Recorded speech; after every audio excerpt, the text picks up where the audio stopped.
Hello everyone, welcome to back MC study CSS platform. I hope you are doing well. I know very well कि हमारा CSS exam बहुत ज्यादा करीब आ चुका है। मॉक टेस्ट सीरीज भी दे रहे हैं, ठीक है।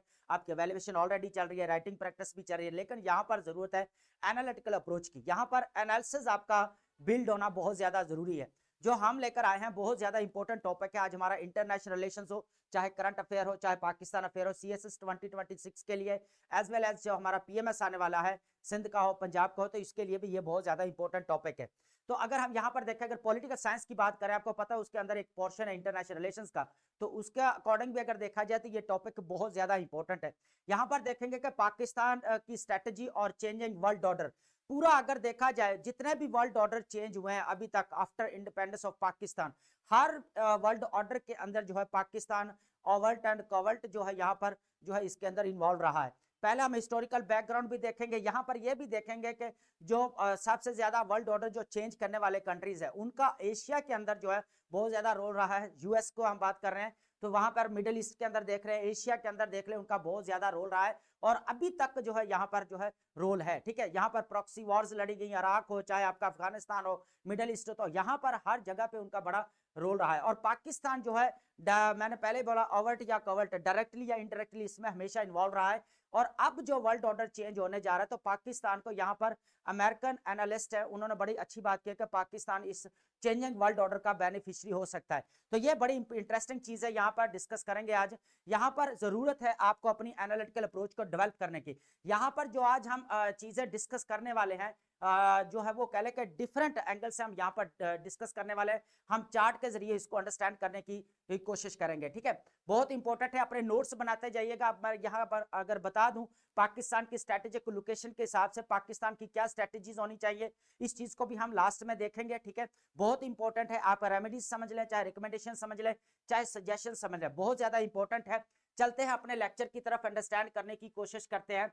यहाँ पर Pakistan strategy changing world order, ये चार्ट है, इस चार्ट को आपने अंडरस्टैंड करने की कोशिश करनी है। और पाकिस्तान के इधर कहां कहां पे पाकिस्तान इन्वॉल्व रहा है, पाकिस्तान की क्या स्ट्रेटेजीज होनी चाहिए। यहाँ पर हम ये भी देखेंगे बाइपोलर में पाकिस्तान कैसे इन्वॉल्व रहा है, यूनिपोलर में क्या रोल रहा है, और अभी मल्टीपोलैरिटी है, अभी मल्टीलैटरलिज्म जो चल रहा है पूरी दुनिया के अंदर, इसको यहाँ पर देखेंगे। जो अभी जो आपका इसका जो है वो इसके ऊपर जो है वो स्पेशल सीएसएस के अंदर जो है वो आपका ऐसे भी पूछा जा चुका है इसके ऊपर जो है वो कि अभी जो वर्ल्ड ऑर्डर है वो कौन सा है, तो मल्टीपोलैरिटी पे था, ठीक है। वो उसके ऊपर जो ऐसे का पूरा ऐसे था, बाइपोलर भी था, यूनिपोलर भी, और देन जो भी चेंजिंग वर्ल्ड ऑर्डर हो रहा है तो वो क्या है, मल्टीपोलैरिटी, ठीक है।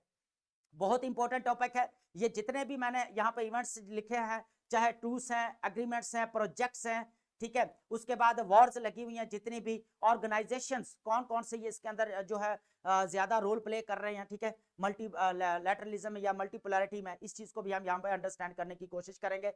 पाकिस्तान का क्या रोल रहा है इसको भी अंडरस्टैंड करने की कोशिश करेंगे। सबसे पहले अगर अंडरस्टैंड करने की कोशिश करें, मैंने पहले भी कहा है कि पाकिस्तान हमेशा जो है कोई भी वर्ल्ड ऑर्डर हो, जब से पाकिस्तान आजाद हुआ हमेशा किसी ना किसी वर्ल्ड ऑर्डर में इन्वॉल्व रहा है, डायरेक्टली हो चाहे इनडायरेक्टली हो, ठीक है। ये आप चीज याद रखिएगा, ठीक है। यहां पर अगर मैं बात करूं, सबसे पहले हम अंडरस्टैंड करने की कोशिश करेंगे बाइपोलर इरा। आपको पता है कि 1947 के अंदर पाकिस्तान आजाद हुआ, ये किसी को जो है वो कह लें कि ऐसा ना हो कि पता ही ना हो, ये तो ऐसी कोई चीज ही नहीं है ना। तो हर किसी को पता है कि पाकिस्तान और इंडिया जो आजाद हुए ब्रिटिश से, तो वहां कब हुआ, 1947 के अंदर, है ना। ये चीज तो वहां तक होगी। अब उसके बाद आपको पता है कि आपका वर्ल्ड वॉर जो है 2 जो है एंड हुई थी, उसके बाद आपका यूएनओ बना, ठीक है, यहाँ पे वर्ल्ड बैंक बना, आईएमएफ बना आपका, फिर आपका 2 साल के बाद आपका नेटो बन गया 1949 के अंदर। उसके बाद जो है सारा इरा जो चेंज हुआ है, एकदम जो दुनिया जो है वो एकदम 2 ब्लॉक्स में जो है वो डिवाइड होगी। एक तरफ जो है आपका सोवियत यूनियन जो यूएसएसआर था, और एक तरफ था आपका जो है वो अमेरिका, यूएसए। यहाँ पर अगर बात करें तो आपका कैपिटलिज्म और कम्युनिज्म के दरमियान में जो है यहाँ पर कोल्ड वॉर का इरा रहा है टोटली। यहाँ तक जितनी भी वॉर्स हुई हैं, चाहे वियतनाम के अंदर हो, चाहे इराक के अंदर रही हो, चाहे वो आपके कह लें कि कोरिया के अंदर रही हो वॉर, चाहे क्यूबा के अंदर रही हो, चाहे अफगानिस्तान के अंदर हो, रशिया ने अटैक किया था, जो सॉरी यूएसएसआर ने अटैक किया था 1979 के अंदर, तो पाकिस्तान का हमेशा यहाँ पे रोल रहा है बाइपोलर के अंदर। अगर देखा जाए सबसे पहले अगर रोल देखा जाए तो यूएसए की यहाँ पर जो है वहां पर सबसे ज्यादा अगर देखा जाए, मैं यूएस का बता दूं तो हमेशा यूएस का जो है वो हिस्ट्री उठाकर देख ले, जब से जो है पाकिस्तान या इंडिया आजाद हुआ हमेशा उसका एशिया की तरफ जो है वो कह ले के रोल रहा है, उसका इन्फ्लुएंस रहा है, चाहे मिलिट्री हो, चाहे इकोनॉमिक हो, चाहे पॉलिटिकल हो, उसका इन्फ्लुएंस रहा है। ठीक है, तो यहाँ पर जो है ना हम अंडरस्टैंड करने की कोशिश करेंगे कि यूएसए 1952 के अंदर जो अगर देखा जाए, ऑलमोस्ट 1952 के अंदर जो है वो पाकिस्तान को यहाँ पे फर्स्ट एड जो है यहाँ पर ऑफर की गई।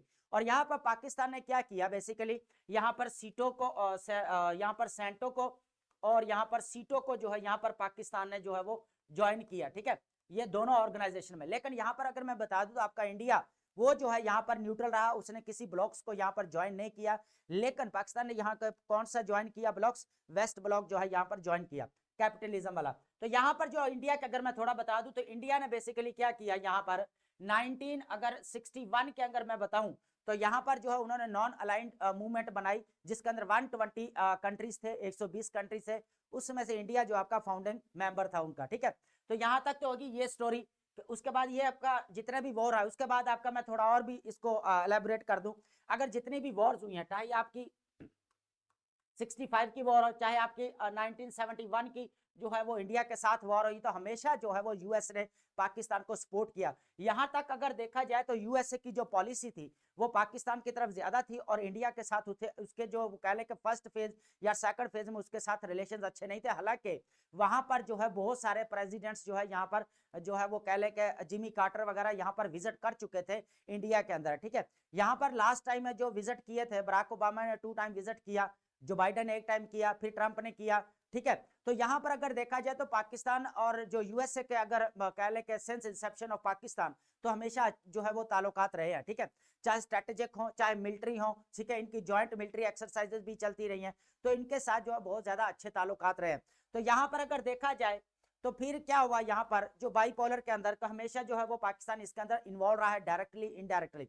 फिर उसके बाद यहाँ पर स्टोरी आ जाती है, यहाँ पर जो कह ले के 1979 के अंदर जो यूएसएसआर ने यहाँ पर जो है वो अटैक किया था, यहाँ पर जो 10 ईयर तक लगी रही यहाँ पर वॉर जो अफगानिस्तान के अंदर। तो यहाँ पर जो फिर यूएसए की और जो है वो कह ले के पाकिस्तान के एक बार फिर जो है यहाँ पर कोलैबोरेशन हुई, यहाँ पर फिर जो है यहाँ पर जो है रशियन को यहाँ से निकालने के लिए उन्होंने हेल्प आउट किया, पाकिस्तान की काफी मदद की यहाँ पर।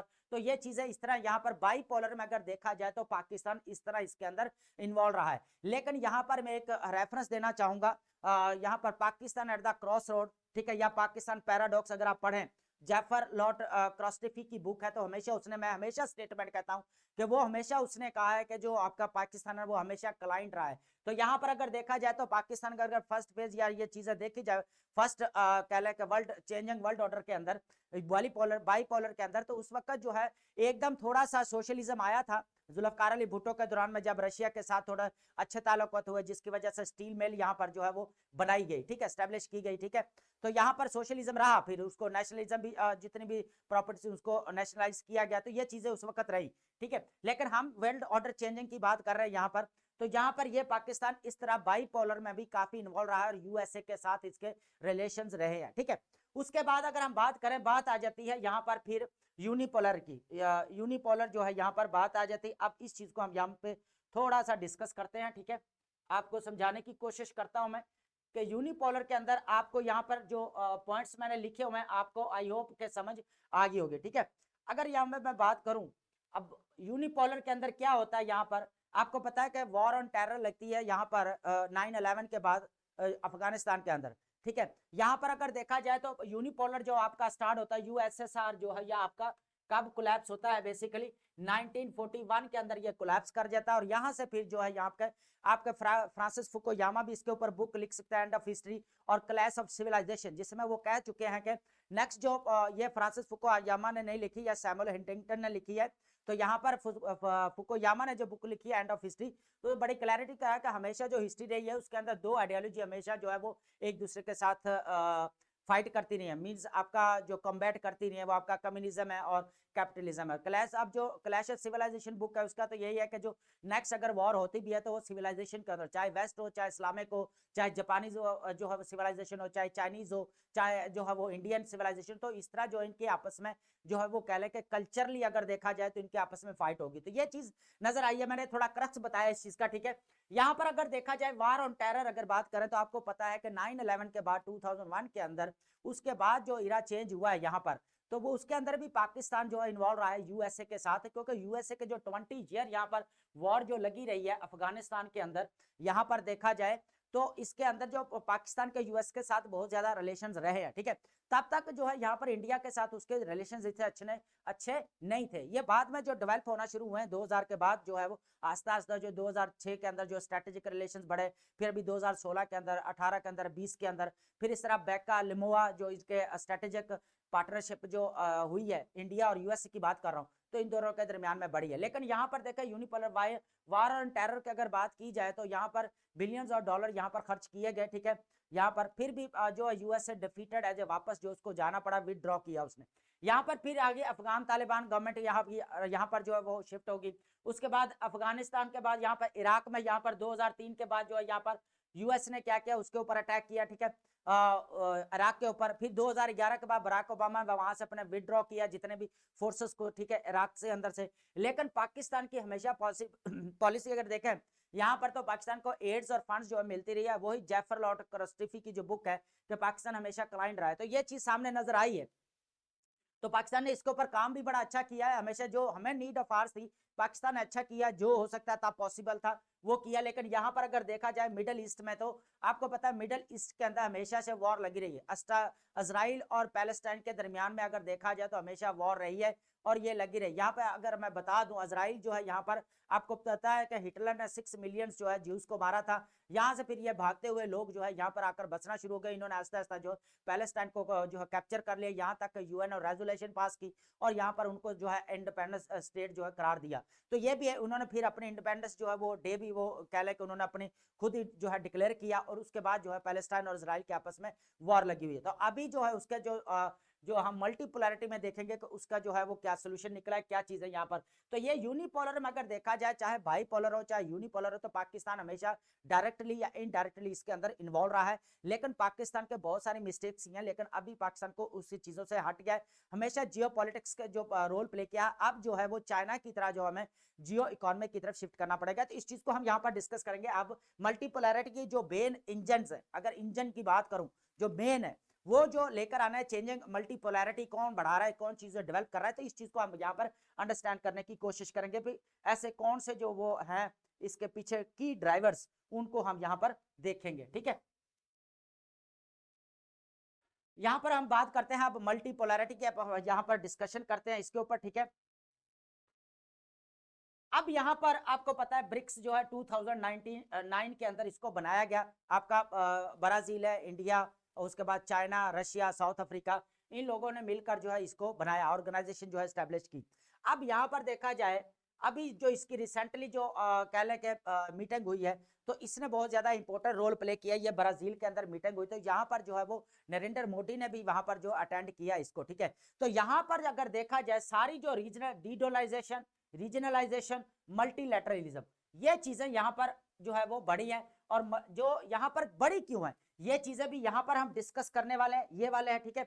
और उसके बाद आपका एससीओ आ जाता है, ठीक है, 2001 के अंदर इसको बनाया गया, ठीक है। इसके अंदर भी चाइना हो रहा है, चाइना है, रशिया है, ये सारे जितने भी 10 to 11 मेंबर्स है इसके, ठीक है। उसके बाद आसियान आपकी जो है ये बनाई गई ऑलमोस्ट 1967 के अंदर। तो ये भी एक रीजनल कह के एक ऑर्गेनाइजेशन है। जितने भी मलेशिया है, वियतनाम है, ब्रुनेई है, ये जितने भी फिलिपाइन है, इन लोगों ने मिलकर जो है इसको बनाया और इसके ऊपर फिर फ्री ट्रेड यहाँ पर होती रही इनकी है, ठीक है। तो ये भी एक रीजनलाइजेशन की यहाँ पर बात की जाए। उसके बाद एपेक साइन किया गया, यहाँ पर बहुत इंपॉर्टेंट है। यहाँ पर एपेक को जो साइन किया गया वो 1989 के अंदर साइन किया गया। कब किया गया? 1989 के अंदर साइन किया। इसके अंदर ऑलमोस्ट 21 मेंबर्स हैं। ये भी एक रीजनलाइजेशन की तरफ ही मूव है इसके अंदर, ठीक है। उसके बाद अगर बात करें क्वाड, क्वाड आपको पता है यहाँ पर जो है वो कह लें कि ऑस्ट्रेलिया, इंडिया, जापान और यूएसए के दरमियान में हुआ। इंडिया पैसिफिक में अपना इन्फ्लुएंस बढ़ाने के लिए यूएस ने इसको साइन किया। लेकिन ये 2004 के बाद जो जब सुनामी आई थी, उसके बाद से जो स्टैब्लिश होना स्टार्ट हुआ 2007, 11, 18, 22, इस तरह जो फिर इसकी स्टैब्लिश इसको किया गया। I2U2 का मतलब होता है यहाँ पर इंडिया, इजराइल और यूएसए और यूएई के दरमियान में यहाँ पर इनके जो है यहाँ पर निगोशिएशंस हुए, यहाँ पर इसको बनाया गया, यहाँ पर इसकी टॉक्स हुई, रीजनलाइजेशन एकदम फिर जो है नजर आई। इब्राहिम अकॉर्ड बहुत ज्यादा इंपॉर्टेंट रहा है मल्टीपोलैरिटी के अंदर देखा जाए। इब्राहिम अकॉर्ड के अंदर क्या चीज है, यहाँ पर रीजनलाइजेशन की, जहां पे मल्टीलैटरलिज्म बढ़ रहा है ना, मल्टीपोलैरिटी, यहाँ पर रीजनलाइजेशन जो है इसके साथ कनेक्ट किया जाता है। ज्यादा फोकस क्या है, रीजनलाइजेशन, क्योंकि ज्यादा जो इसके साथ जो अगर रीजनलाइजेशन की अगर मल्टीपोलैरिटी है और रीजनलाइजेशन की बात ना करें तो समझे कि आपका मल्टी पोलैरिटी को डिस्कस करना इनकम्प्लीट है। ठीक है, यहाँ पर बात की जाए इब्राहिम अकॉर्ड किसके दरमियान में साइन हुआ, यहाँ पर तो देखा जाए तो यहाँ पर जो है वो इजराइल के दरमियान में, यूएई के दरमियान में और किसके, बहरीन के दरमियान में। इसका ब्रोकर कौन था बेसिकली, यहाँ पर देखा जाए तो यूएस इसका जो है वो ब्रोकर रहा है। ठीक है, इन लोगों ने यहाँ पर इसकी जो है वो कहते हैं रीजनल कनेक्टिविटी यहाँ पर बढ़ाने के लिए इन लोगों ने इसको साइन किया। उसके बाद आ जाता है यूएसएमसीए, ये 2020 में साइन किया गया, ये भी ट्रंप ने साइन किया। ये basically USA Mexico Canada agreement था, यहाँ पर फ्री ट्रेड को एक बार दोबारा इसको जो रिप्लेस किया वो नाफ्ता को जो है बेसिकली इन्होंने रिप्लेस किया। ठीक है, नाफ्ता को रिप्लेस किया और जो ट्रंप ने 2020 के अंदर इस एग्रीमेंट को साइन किया, जो यूएसए मैक्सिको कनाडा के दरमियान में ये एग्रीमेंट हुआ था फ्री ट्रेड को लेकर। तो ये है रीजनलाइजेशन जो बढ़ती है, मल्टीपोलैरिटी की जो साइंस नजर आते हैं, ये चीज है। अब इनके अंदर सबसे जो पहला रोल है, मैंने पहले भी बताया, ये जो ब्रिक्स है इसका सबसे ज्यादा इसके अंदर रोल नजर आता है। ठीक है, यहां पर ठीक है। अब यहां पर ब्रिक्स है, आपको पता है कि ब्रिक्स ने ही यहां पर डीडॉलराइजेशन का ऑप्शन लिया सबसे पहले अपनी करेंसी। इसने कहा कि जितने भी कंट्रीज है उनका जो है यहाँ पर अपना जीने का हक है, सिंपल सी बात है। वो अपनी फॉरेन पॉलिसी का किसी का इन्फ्लुएंस नहीं चाहिए, वो अपने जो जितने भी ट्रेड है वो अपनी जो है ट्रेड कर सकते हैं किसी भी कंट्रीज के साथ विदाउट सैंक्शंस। अब इसके जो रीजंस क्या है मल्टीपोलैरिटी का, अगर यहाँ पर देखा जाए तो यहाँ पर अगर मैं सबसे पहले अगर बात करूं, यहाँ पे यूएस और चाइना की ट्रेड वॉर लगी रही है। क्या लगी रही है, यूएस और चाइना की ट्रेड वॉर लगी रही है, आपको पता है। तो इसके अंदर क्या हुआ, टैरिफ वॉर लग रही है एक दूसरे के ऊपर, कभी कह ले 125%, कभी 65%, कभी 55%, इस तरह जो एक दूसरे के ऊपर जो है इन्होंने जिद में आकर जो क्या किए, टैरिफ लगाए एक दूसरे की गुड्स के ऊपर। तो ये इनके दरमियान में वॉर जो है यहाँ पर लगी रही है। उसके बाद यूएस इंडो टैरिफ लगी रही है। अभी रिसेंटली जो है यहाँ पर 25% यूएसए ने बढ़ाया, फिर 50% बढ़ा दिया यूएसए ने, टैरिफ्स लगाए। यहाँ पर इंडिया और यूएसए के दरमियान में टैरिफ वॉर अभी रही। इसके ऊपर डिटेल लेक्चर मैंने अपलोड कर दिया है, वो आप लाजमी जो इसको गो थ्रू करें। उसके बाद अगर हम यहाँ पर बात करें यूएस का यूनिलैटरल एक्शंस, जब भी लिया हमेशा यूएस ने अपना यूनिलैटरल एक्शंस लिए, जब भी कोई भी दुनिया के अंदर वॉर लग रही है, चाहे प्रॉक्सी वॉर हो, तो हमेशा यूएस का रोल बहुत ज्यादा रहे, चाहे अफगानिस्तान हो, ईरान हो, उसके बाद इराक हो, चाहे आपका मिडल ईस्ट हो, तो हमेशा जो है इसका रोल रहा है, चाहे इंडो पैसिफिक हो। तो यहाँ पर अगर देखा जाए तो यूएस का हमेशा रोल रहा है, यूनिलैटरल एक्शंस इसने बहुत ज्यादा लिए। उसके बाद यूएस सेक्शंस, जब भी देखो कभी जितने भी थर्ड वर्ल्ड कंट्रीज के ऊपर यूएस ने सेक्शंस लगाता रहा। ठीक है, उसकी वजह से फिर क्या हुआ, यहाँ पर मल्टीपोलैरिटी जो है, लोगों का जो कल कंट्रीज जो है ना वो फिर कहते थे हमें जो है ना सेल्फ आइडेंटिटी जो है ना हमारी होनी चाहिए, है ना, स्टेट लेवल के ऊपर हमें नेशनल इंटरेस्ट जो वो नजर नहीं आता, हमारा फॉरेन पॉलिसीज के ऊपर जो इन्फ्लुएंस है बहुत ज्यादा फॉरेन का। ठीक है, तो यहाँ पर अगर देखा जाए तो फिर ये चीज है। उसके बाद इंडो पैसिफिक रीजन के अंदर देख ले, जिस तरह जो वहां पर कंपटीशन चला है इंडो पैसिफिक के अंदर, किसका, इंडिया, चाइना, जापान और उसके बाद यूएसए, इन चारों कंट्रीज का यहाँ पर स्ट्रेटेजिक जो है यहाँ पर फाइट रही है और अभी भी है। जो क्वाड साइन किया गया ये उसकी निशानदेही करता है साफ साफ। उसके बाद अगर हम यहाँ बात करें साउथ चाइना सी के अंदर अगर देखा जाए, जितने भी आसियान कंट्री के मेंबर थे, अभी आपको पता है कि यहाँ पर जो है वो कह ले के जो 90% ट्रेड कर रहा है वो चाइना के जो को कंट्रोल करता है, साउथ चाइना को। हालांकि यहाँ पर जो वियतनाम है, फिलिपाइन है, मलाइशिया है, ब्रुनाई है, ताइवान है, ये क्लेम करते हैं कि ये हमारा साउथ चाइना सी के ऊपर इतना हमारा कंट्रोल है, लेकिन यहाँ पर जो है कह ले के जो चाइना ने कॉन्फिस्केट किया हुआ पूरा पूरा इसके ऊपर कब्जा किया हुआ। यहाँ पर रशिया और यूक्रेन की वॉर को लेकर आपको पता है नेटो एक्सपेंशन हो रही है, यहाँ पर नेटो का बड़ा रोल रहा है। तो यहाँ पर जो यूक्रेन का है कुछ पार्ट वो कहता है कि हम नेटो को ज्वाइन करना चाह रहे हैं, कुछ कह रहा है कि हम जो है वो रशिया को ज्वाइन करेंगे। तो यहाँ जो है ये वॉर लग रही है। इजराइल और पैलेस्टाइन का कॉन्फ्लिक्ट आपको पता है इतने सालों से चल रहा है, अभी जाके उसके ऊपर ट्रंप ने जो है वो ऑलरेडी भी 2020 के अंदर जो है ट्रंप एडमिनिस्ट्रेशन इसके ऊपर डिसीजन लिया था और इसके ऊपर पॉइंट्स भी दिए थे, लेकिन आज फिर जो अभी जो है इसके ऊपर जो है वो 20 पॉइंट्स जो है यहाँ पर दिए गए हैं। किसने दिए हैं बेसिकली, यहाँ पर यहाँ पर किसने दिया है, बेसिकली यूएसए ने दिया है। तो अभी गजा के अंदर सीज फायर हुई है और इसके अंदर इंटरनेशनल स्टेबलाइजेशन फोर्स को यहाँ पर जो है वो डिप्लॉय किया जाएगा और इसके अंदर जितने भी इस्लामिक कंट्रीज है उनके यहाँ पर जो है वो कह लें कि सोल्जर्स को इंक्लूड किया जाएगा, उनके ट्रूप्स को इंक्लूड किया जाएगा। और यहाँ पर अगर देखा जाए, अब बात की जाए प्रोजेक्ट्स की, यहाँ पर मल्टीपोलैरिटी के अंदर सबसे पहले देखा बीआरआई प्रोजेक्ट 2013 के अंदर स्टार्ट किया गया। अब जहां पर देखेंगे कि पाकिस्तान का रोल किस तरह बढ़ रहा है, इस चीज को हम यहां पर अंडरस्टैंड करने की कोशिश करेंगे। यहां पर बीआरआई प्रोजेक्ट में सी पैक है। अब बीआरआई प्रोजेक्ट 6 कॉरिडोर्स के ऊपर जो है वो बेस करता है, कितने 6 कॉरिडोर्स के ऊपर यहाँ पर बेस कर रहा है, जिसके अंदर यहाँ पर अगर देखा जाए सी पैक, तो सी पैक पाकिस्तान के अंदर है। ठीक है, तो यहाँ पर अगर देखा चाइना पाकिस्तान इकोनॉमिक कॉरिडोर, ठीक है। यहाँ पे IMEC अगर बात की जाए 2023 के अंदर इसको साइन किया गया और ये G20 जो समिट हुई है न्यू दिल्ली के अंदर बेसिकली इसको साइन किया गया। ठीक है, ये बेसिकली क्या था कि जितना भी इंडिया से लेके मिडल ईस्ट से लेके यूरोप तक जो है इकोनॉमिक कॉरिडोर जो है बनाना था, और ये बेसिकली किसके काउंटर में बनाया गया, ये बेसिकली चाइना के काउंटर बीआरआई प्रोजेक्ट के जो है वो यहाँ पर काउंटर में इसको बनाया गया। ठीक है, यहाँ पर अगर बात की जाए RCEP जो है यहाँ पर 15 मेंबर्स ने इसको साइन किया और ये 2022 के अंदर इसको साइन किया गया। इसको बोला जाता है रीजनल कॉम्प्रिहेंसिव इकोनॉमिक कॉर्पोरेशन।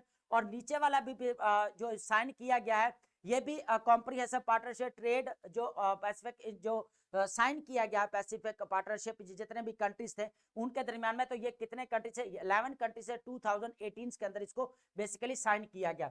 तो ये इंपॉर्टेंट यहाँ पर डेवलपमेंट्स हो रही है। अब ये डीडोलाइजेशन है, रीजनलाइजेशन है, मल्टीपोलैरिटी है।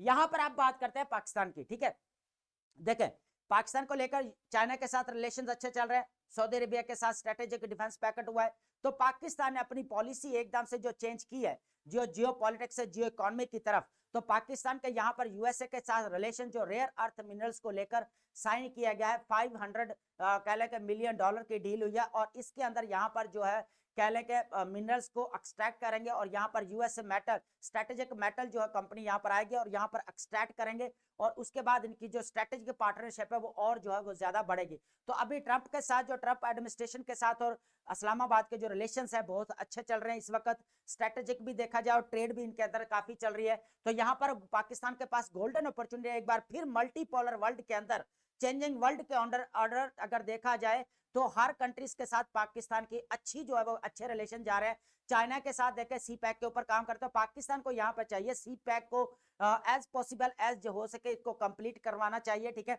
यहाँ पर जितने भी इंटरनल सिक्योरिटी चैलेंजेस है उनको रिमूव करने के बाद हमें जो है सी पैक के ऊपर फोकस करना चाहिए। तो यहाँ पर अगर देखा जाए यूएसए और चाइना को बैलेंस अप्रोच के साथ डील करना चाहिए, क्योंकि यहाँ पर यूएसए के साथ हमें IMF से बेल आउट प्रोग्राम मिलते हैं। ठीक है, वर्ल्ड बैंक के साथ है, ठीक है, UN उधर। तो यहाँ पर हमें बैलेंस अप्रोच के साथ रहकर जो उसके साथ भी रहना। हालांकि यहाँ पर यूएसए वाशिंगटन एडमिनिस्ट्रेशन कह चुकी है कि हम जो है यहाँ पर जो है वो अगर चाइना और पाकिस्तान के रिलेशन है हमें उससे कोई लेना देना नहीं, हमने इनको अपनी जगह पे ट्रीट करना है। हमारे जो रिलेशन रहेंगे वो चाइना के साथ भी रहेंगे और पाकिस्तान के साथ भी रहेंगे। ये यहाँ पर जो है वो वाशिंगटन एडमिनिस्ट्रेशन की स्टेटमेंट्स है। अगर यहाँ पर मैं एक और बात कर दूं, इंपॉर्टेंट है पाकिस्तान के लिए, यहाँ पर जो चाइना के साथ सी पैक तो ऑलरेडी चल रहा है। यहाँ पर जो आप अगर अब मैं बात करूं यहाँ पर जो मिड सेंट्रल एशिया में जो अगर पाकिस्तान के जो प्रोजेक्ट्स चल रहे हैं इस चीज को अगर मैं यहाँ पर डिस्कस करूं, थोड़ा सा मैं बता देता हूं यहाँ पे। ठीक है, यहाँ पे सिर्फ जस्ट 1 मिनट मैं यहाँ पर थोड़ा बता देता हूँ कि सेंट्रल एशिया में जो पाकिस्तान का जो अभी चल रहा है इस चीज को मैं बताना चाह रहा हूँ यहाँ पर। ठीक है, अगर देखा जाए कासा का प्रोजेक्ट जो चल रहा है ये बहुत ज्यादा इंपॉर्टेंट है। कासा 1000 प्रोजेक्ट अगर चल रहा है, पाकिस्तान को चाहिए एज पॉसिबल एज इसको कंप्लीट करवाना चाहिए। ट्रांस अफगान जो रेलवे बन रही है उसके बहुत ज्यादा इंपॉर्टेंट है। ट्रांस अफगान जो रेलवे प्रोजेक्ट है सेंट्रल एशिया के साथ कनेक्टिविटी होने जा रही है, तो ये बहुत ज्यादा अच्छा प्रोजेक्ट है। उसके बाद जो ईरान जो पीस गैस पाइपलाइन है इसको भी कंप्लीट करना बहुत ज्यादा इंपॉर्टेंट है। तो पाकिस्तान अगर देखा जाए जो वर्ल्ड ऑर्डर जो चेंज हो रहा है मल्टीपोलैरिटी, यहाँ पर जो अमेरिकन एनालिस्ट है वो कहते हैं कि Pakistan is a beneficiary of a changing world order. तो यहाँ पर पाकिस्तान अगर स्ट्रेटेजिक लोकेशन देखी जाए तो पाकिस्तान का कोस्टल एरिया जो कवर करता है पाकिस्तान 1058 किलोमीटर कवर करता है। अभी न्यू, पहले तो 146 था ना, 1046, अभी 1058 हुआ है। तो यहाँ पर ये भी कवर करता है 4 जो कह लें कि सेकंड लार्जेस्ट इकोनॉमी है चाइना की, तो पाकिस्तान उसके साथ भी बॉर्डर शेयर करता है, इंडिया के साथ शेयर करता है, उसके बाद अफगानिस्तान के साथ शेयर करता है, उसके बाद ईरान के साथ शेयर करता है। तो यहाँ पर अगर देखा जाए तो 4 कंट्रीज के साथ जो है वो Pakistan at the same time यहाँ पर जो है वो शेयर करता है बॉर्डर। अगर यहाँ पर देखा जाए मिडिल ईस्ट में जो क्राइसिस रहा है या अफगानिस्तान के अंदर जो इशू बना रहा है वॉर, चाहे आपका रशिया यूएसएसआर है, चाहे यहाँ पर यूएस है, तो यहाँ पर पाकिस्तान का बहुत ज्यादा इंपॉर्टेंट रोल है। तो यहाँ पर अगर देखा जाए तो हमेशा अगर यूएसए की पॉलिसी जो पाकिस्तान को लेकर रही है, तो वो पाकिस्तान ने सीटो भी ज्वाइन किया, सीटो भी ज्वाइन किया, ये सारी चीजें मतलब यहाँ पर हुई, ठीक है। यूनिपोलर बाईपोलर के अंदर, यूनिपोलर के अंदर वार ऑन टेरर लगी रही। अब वर्ल्ड ऑर्डर चेंज हुआ तो पाकिस्तान की पॉलिसी जो चेंज हुई है, ये बहुत अच्छी बात है कि पाकिस्तान ने जियो पॉलिटिक्स से जियो इकोनॉमी की तरफ जो शिफ्ट लिया है, ये बहुत ज्यादा इंपॉर्टेंट चीज है यहाँ पर। क्योंकि अगर हम यहाँ पर मैं थोड़ा सा एनालिसिस करना चाहूंगा यहाँ पर चीज डल कि चाइना को देखें, चाइना की हमेशा से पॉलिसी जो है जियो इकोनॉमिक रही है। उसका जो अभी आपको पता है, उसका जो मैं यहाँ पर बता दूं, यहाँ पर एक मिनट जस्ट, चाइना को आपको पता है कि अभी 15th जो उसने जो है 5 ईयर जो कह लें कि प्लान जो है वो होने जा रहा है, जो आपका 26 से लेकर आई थिंक 30 तक है, ठीक है। तो उसके अंदर उसने पहले सबसे पहले उसने कहा कि मेरे इंटरनल जो डेवलपमेंट्स होनी चाहिए, सोशियो इकोनॉमिक पॉलिटिकल डेवलपमेंट, वो करेगा तो बीआरआई प्रोजेक्ट को यहाँ पर जो है इसको मीट कर पाएगा, है ना। उसकी स्ट्रेटेजी चेक करें, उसकी हमेशा स्ट्रेटेजी जियो इकोनॉमिक वाली रही है। क्या रही है? हमेशा जियो इकोनॉमिक वाली स्ट्रेटेजीज उसकी हमेशा रही है। तो उसने जब भी वो एज पॉसिबल है, जितना भी हो सक रहा है, वो क्या कर रहा है कि हमें सबसे पहले अपनी इकोनॉमी को स्ट्रॉन्ग करना है। आज उसकी इकोनॉमी अगर मैं बात करूं 90 to 20 ट्रिलियन डॉलर पे जो है यहाँ पर स्टैंड कर रही है उसकी, है ना। तो सेकंड लार्जेस्ट है। तो पाकिस्तान के पास यहाँ पे गोल्डन अपॉर्चुनिटी है कि पाकिस्तान यूएस के साथ भी रिलेशन ठीक चल रहा है। रेयर अर्थ मिनरल्स को लेकर जो दुनिया के अंदर 230 तक जो है इसकी 3 गुना जो है डिमांड रेयर अर्थ मिनरल्स की बढ़ जाएगी। तो पाकिस्तान के पास गोल्डन अपॉर्चुनिटी के रेयर अर्थ मिनरल्स को यहाँ पर एक्सट्रैक्ट करे, है ना। तो यहाँ पर जो डील भी हुई है, ये भी काफी फायदा हुआ है। यहाँ पर एकदम से जो केएसए के साथ हमारे सऊदी अरेबिया के साथ स्ट्रेटेजिक डिफेंस पैक्ट पहली दफा जो है जो Pakistan as a strategic partnership as a जो उभरा है, जो वो एकदम से चेंज आया, बहुत ज्यादा चेंज हुआ। यहाँ पर जो एड्स और फंड्स, यहाँ पर लास्ट स्टेटमेंट थी हमारे पाकिस्तान प्राइम मिनिस्टर शहबाज शरीफ के, हम अब जो है किसी से भी लोन या एड्स नहीं लेंगे। यहाँ पर जो उन्होंने जो फ्यूचर इन्वेस्टमेंट इनिशिएटिव जो सऊदी अरेबिया के हुआ था अंदर अभी रिसेंटली, वहां पर जो प्राइम मिनिस्टर ने वहां पर बड़ा अच्छा वहां पर अच्छी स्पीच दी कि हम जो है यहाँ पर लोन या एड्स की तरफ नहीं जाएंगे, हम खुद यहाँ पर जो इसके ऊपर काम करेंगे। तो एकदम से पाकिस्तान की जो पॉलिसी चेंज हुई है जियो इकोनॉमी की तरफ, तो ये पाकिस्तान की एक गोल्डन अपॉर्चुनिटी है कि कैसे जो है वो नेशनल इंटरेस्ट को सामने रखते हुए हमने अपना काम कर रहा है। और जो है यहाँ पर जो है इकोनॉमिक स्टेबलाइजेशन की तरफ नहीं, बल्कि इकोनॉमिक जो है वो ग्रोथ की तरफ आना। यहाँ पर सर्कुलर डेट से जान छुड़वानी है, पब्लिक डेट से जान छुड़वानी है, बूम बस्ट साइकिल, उसके बाद विशिशियस साइकिल जो आईएमएफ का, उससे जो हमने यहाँ पर छुटकारा हासिल करना है। तो यहाँ पर सबसे पहले जो चाइना वाली पॉलिसी है जियो इकोनॉमिक, तो पाकिस्तान को उधर जियो इकोनॉमिक की तरफ जो है यहाँ पर शिफ्ट करना चाहिए। ये इंपॉर्टेंट चीज है यहाँ पर, ठीक है। तो यहाँ पर देखा जाए तो अभी डी डॉलराइजेशन, और ये डी डॉलराइजेशन के ऊपर मेरा डिटेल्ड लेक्चर पूरा ऑलरेडी अपलोड कर दिया गया, आप वो लाजमी सुने, आपको सारी चीजें क्लियर हो जाएंगी। रीजनल चेंजिंग, रीजनल जो ऑपरेटर्स अभी डायनामिक्स हो रहे हैं, इसके ऊपर भी कंप्लीट जो लेक्चर मेरा अपलोड हो चुका है, वो भी आप लाजमी जो है गो थ्रू करें, ठीक है। उसके बाद मल्टीलैटरलिज्म के ऊपर फोकस किया जा रहा है। यहाँ पर मैं थोड़ा सा और एनालिसिस करना चाहूंगा। यूएसए बात करता है ना कि यहाँ पर हम मल्टीलैटरलिज्म की ज्यादा सपोर्ट करते हैं, मल्टीलैटरलिज्म को। हालांकि देखा आयरॉनिकली बातें कहने में तो ठीक है, लेकिन उसका प्रैक्टिकल वे आउट नहीं निकला। हालांकि यहाँ पर बात की जाए ना, अभी आसियान की मीटिंग हुई है, अभी एपेक की मीटिंग हुई है ना, तो कोरिया के अंदर। तो यहाँ पर डोनाल्ड ट्रंप आए हैं, यहाँ पर जापान के जो कह लें कि प्रेसिडेंट, उनके साथ भी मुलाकात की है, कोरिया के साथ भी, थाईलैंड के साथ भी। उन्होंने कहा है कि रीजनल स्टेबिलिटी होनी चाहिए यहाँ पर, ठीक है।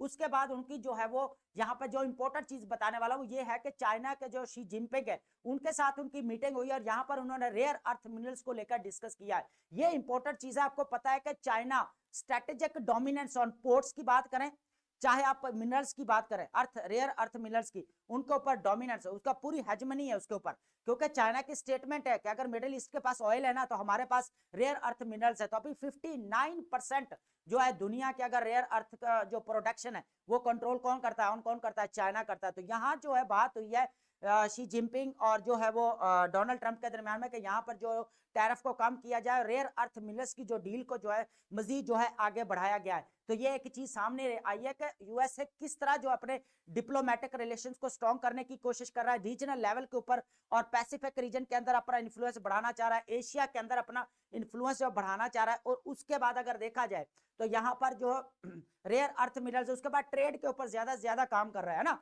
तो ट्रेड को बढ़ा रहा है अपनी डे बाय डे। तो पाकिस्तान के पास भी गोल्डन अपॉर्चुनिटी है कि अगर ये ट्रेड वाला जो माहौल बना पड़ा है ना, डिप्लोमेटिक रिलेशन चल रहा है, तो यहाँ पर पाकिस्तान को सेंट्रल एशिया के साथ जो कासा का प्रोजेक्ट है, चाहे ट्रांस अफगान रेलवे प्रोजेक्ट है, इसको ठीक जल्द से जल्द कंप्लीट करना चाहिए, ठीक है। उसके बाद यहाँ पर जो जितने भी ईरान गैस जो पीस गैस पाइपलाइन है, इसको कंप्लीट करना चाहिए। यहाँ पर बहुत ज्यादा फायदा होगा पाकिस्तान को। यहाँ पर सी पैक ऑलरेडी फेज 2 कंप्लीट करना चाहिए, तो ताकि पाकिस्तान की जो इकोनॉमी है ना वो ग्रोथ की तरफ आए, स्टेबलाइजेशन की तरफ ना आए। क्योंकि स्टेबलाइजेशन की तरफ तो बेल आउट प्रोग्राम मिलते हैं या हमें एड्स या फंड्स आती है तो हमारे स्टेबलाइजेशन हो जाती है इकोनॉमी की, लेकिन हमें ग्रोथ की तरफ जाना है। तो ये पाकिस्तान की स्ट्रेटेजी यहाँ पर होनी चाहिए। अगर मैं वर्ल्ड ऑर्डर की, अगर यहाँ पर मैंने माइकल कोगलमैन जो अमेरिकन एनालिस्ट है, अभी उनको मैंने आपको बताया कि Pakistan is a beneficiary of a changing world order, तो ये बहुत ज्यादा इंपॉर्टेंट है, इसको नोट डाउन कर ले, ठीक है, ये बहुत ज्यादा इंपॉर्टेंट है। तो अब आप समझे कि हमने जितने भी यहाँ पर इवेंट्स हो रहे हैं उनको डिस्कस किया, पाकिस्तान के जो रिलेशंस है अभी उनको भी डिस्कस किया। अभी मैं एक और चीज भूल गया यहाँ पर बताने के लिए कि यहाँ पर जो अभी रिसेंटली बांग्लादेश के साथ जो पाकिस्तान की रीअप्रोचमेंट हुई है आफ्टर 13 ईयर्स, तो ये बड़ी एक पाकिस्तान के लिए गोल्डन अपॉर्चुनिटी है। चाइना और अगर बात की जाए यहाँ पर जो है पाकिस्तान है, यहाँ पर चाइना, यहाँ पर बांग्लादेश है, अराउंड द जो इंडिया आ गया एक ट्रायंगल बन चुका है। इसके ऊपर भी कंप्लीट लेक्चर मेरा अपलोड कर लिया मैंने, तो वो भी आप लाजमी गो थ्रू करें। तो किस तरह जो है एक जैसे चेंजिंग वर्ल्ड ऑर्डर हो रहा है ना, तो पाकिस्तान की कनेक्टिविटी अगर देखें तो वो भी अच्छी होती जा रही है। अगर यहाँ पर मैं रिकमेंडेशंस की बात करूं या सजेशंस की बात करूं तो ये बहुत ज्यादा इंपॉर्टेंट है। यहाँ पर सबसे पहले पाकिस्तान को फोकस करना पड़ेगा नेशनल इंटरेस्ट को। सबसे बात क्या कर पहले अगर मैं बात करूं, यहाँ पर मैं इसको थोड़ा सा रिमूव कर देता हूं ताकि आपको समझने में इजी हो जाए, ठीक है। अगर मैं यहाँ पर बात करूं सबसे पहले, एक मिनट, जस्ट 1 मिनट, अगर मैं बात करूं तो यहाँ पर नेशनल इंटरेस्ट को पाकिस्तान के सामने रखना पड़ेगा। नेशनल इंटरेस्ट को देखते हुए हमें फॉरेन पॉलिसी जो है वो बनानी पड़ेगी, एक चीज तो ये है, ठीक है। दूसरा, हमें जो है यहाँ पर जियो पॉलिटिक्स है, जियो इकोनॉमिक की तरफ जो पॉलिसी को चेंज किया है, ये बहुत ज्यादा अच्छी बात है और हमारे लिए ये socio economic and political development की बात है। अगर यहाँ पर बात की जाए, फिर यहाँ पर जियो इकोनॉमिक पॉलिसी मैं लिख देता हूँ, जियो इकोनॉमिक पॉलिसी जो है वो हमारे लिए यहाँ पर इंपॉर्टेंट है। फिर अगर मैं नेक्स्ट अगर बात करूं तो यहाँ पर बैलेंस अप्रोच होनी चाहिए। क्या होनी चाहिए यहाँ पर मैं लिख देता हूं, बैलेंस अप्रोच होनी चाहिए। किसके, मैं कहां की बात कर रहा हूं बोला, यूएसए के साथ और चाइना के साथ जो है वो बैलेंस अप्रोच होनी चाहिए। क्योंकि चाइना के साथ हमारा सी पैक है, सी पैक का प्रोजेक्ट है और उसके साथ स्ट्रेटेजिक रिलेशंस भी है हमारे, ठीक है, ज्वाइंट मिलिट्री एक्सरसाइजेस भी है। क्योंकि चाइना ने ऑलरेडी हमारी बहुत ज्यादा हेल्प भी की है, कोई भी वॉर हुई है तो चाइना ने सपोर्ट किया है, तो ये भी एक चीज है। अभी अप्रैल 2025 के अंदर जो वॉर हुई था, चाइना ने काफी हेल्प आउट किया, तो ये चीजें एक पॉजिटिवली अगर देखा जाए तो पाकिस्तान की जो कनेक्टिविटी है, तो ये कह लें कि रीजनल लेवल के ऊपर, ग्लोबल लेवल के ऊपर, चेंजिंग वर्ल्ड ऑर्डर में, तो पाकिस्तान डायरेक्टली या इनडायरेक्टली इसके अंदर इन्वॉल्व, और पाकिस्तान को इस चीज से फायदा उठाना चाहिए, ट्रेड को बढ़ाना चाहिए, ठीक है, एज पॉसिबल एज। यहाँ पर बैलेंस अप्रोच होनी चाहिए, ठीक है। पहले मैंने बता दिया कि आईएमएफ है, वर्ल्ड बैंक है, उसके साथ है, तो चाइना के साथ बैलेंस अप्रोच के साथ चलना पड़ेगा। सी पैक के ऊपर अलग काम करना पड़ेगा, जिस तरह वॉशिंगटन ने अपने स्टेटमेंट्स दी हैं कि हमने दोनों को अलग ट्रीट करना है, पाकिस्तान को अलग हमारा रहेगा, लेकिन इन दोनों का आपस में रिलेशन हमें कोई लेना देना नहीं है। ये चीज सामने आई है, वो एक कार्यान्वयन के लिए स्टेटमेंट है तो अलग बात है।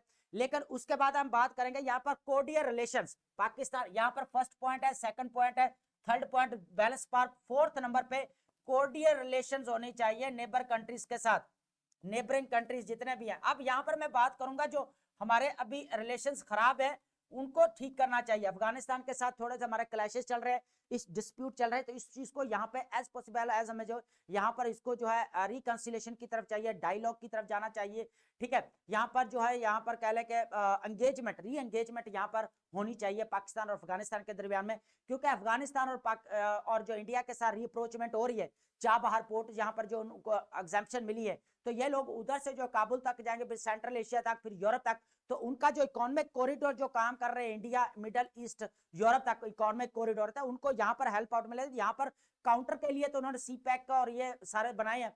तो यहाँ पर अगर देखा जाए तो पाकिस्तान के पास ये है रिलेशन, कोर्डियल रिलेशन, जिस तरह बांग्लादेश के साथ रिलेशन अच्छे किए हैं, इस तरह ईरान और अफगानिस्तान के रिलेशन अच्छे होने चाहिए।